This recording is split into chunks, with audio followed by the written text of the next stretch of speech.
বন্ধুরা, আমার ছাদ বাগানে আরেকটি নতুন ভিডিও নিয়ে আমি হাজির হয়েছি। যে গাছটি দেখাবো খুবই পরিচিত এবং খুব জনপ্রিয় একটি গোলাপ, যেটার নাম হলো জুমেলিয়া।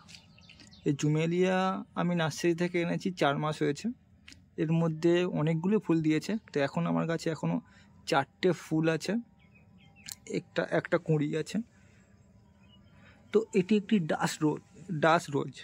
তো ডাস রোজ চেনার একটা সুবিধা হলো যে এই গাছের কাঁটা খুব কম হয়, নেই বললেই চলে। আর ফুলগুলো গাছে অনেক দিন থাকে, প্রায় 2 মাস ফুল থাকে। ফুলের কালারটা ফেড হয়ে গেলেও পাপড়িগুলো নিচে পড়ে না, পাপড়িগুলো ফুলেই থাকে। তো এই ডাস রোজের এই একটা বিশেষত্ব। আর এর ফুলটা অনেকটা কাপ সেটে থাকে এবং ফুলটা দেখতেও খুব সুন্দর। কুঁড়ি অবস্থা আরও সুন্দর লাগে দেখতে। কুঁড়ি অবস্থায় আমি দেখাচ্ছি, এই হলো এর কুঁড়ি অবস্থা।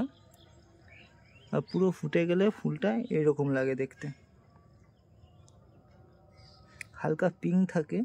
ক্যামেরাটা পিঙ্কের ভাবটা আসছে না, আমি দেখানোর চেষ্টা করছি।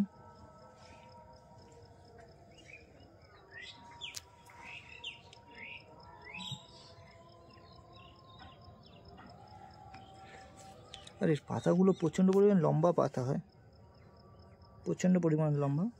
আজ বৃষ্টি হওয়ার কারণে গাছটা অনেকটা নিচের দিকে নেমে গেছে, লাঠি দিয়ে দাঁড় করানো আছে। দেখুন বন্ধুরা, জুমেলিয়া খুব সুন্দর ফুল, কাঠফ্লাওয়ারের মধ্যে এটা পড়ে। তো আপনারাও আপনাদের ছাদ বাগানে এরকম একটি গাছ রাখতে পারেন। তো ভিডিওটি ভালো লাগলে লাইক, কমেন্ট, শেয়ার করতে ভুলবে না। নমস্কার।